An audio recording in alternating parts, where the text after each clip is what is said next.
My newest book, Horsemen of the Apocalypse, is about exposing a story still unfolding that must be told as the world moves closer and closer to the precipice of global climate crisis. The people and institutions who deny the reality of climate change have lied and manipulated the public for decades in order to protect their own power and wealth. As carbon dioxide emissions have skyrocketed, this elite group of individuals have fought to maintain their wealth and power at the expense of human civilization. Horsemen of the Apocalypse exposes who these people are, Alarmist predictions amount to nothing more than wild guesses. how they go about confusing the truth, Human activity on the climate is something very challenging to do, and there's tremendous disagreement about the degree of impact. and how they justify their actions. Words like climate consensus don't mean anything to us. They ring hollow because that's an oxymoronic statement. You cannot have a scientific consensus. Which have led the world into a crisis like it's never seen before.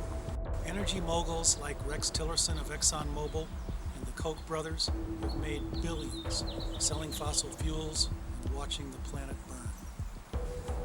For decades, they've spent millions of dollars funding lobbyists in Washington, campaigns of members of Congress who deny climate change, along with think tanks and the Research for Hire organizations that run climate propaganda. It's no accident that the U.S. Senate's leading climate change denier, James Inhofe, receives more oil and gas contributions than anyone else in Congress.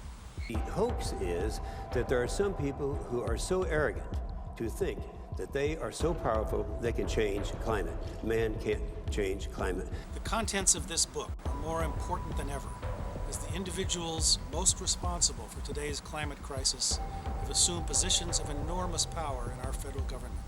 Well, first of all, I believe that climate change is not man-made, and I have the view that many people do. If you look at global cooling and global warming, The arrival of the Trump presidency has ushered in conscienceless oil men to govern the country.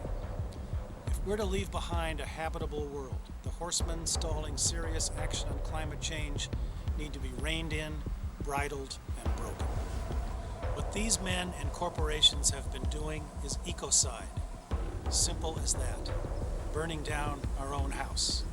And there is no other planetary home for even the rich to fly to. Most of these individuals are too intelligent to truly believe that climate change is not a crisis. And yet, they've put their profit motives in front of the health and welfare of the world's population, even their own children and grandchildren. It really makes you wonder, do they even care that Earth might not be livable for future generations or their own families?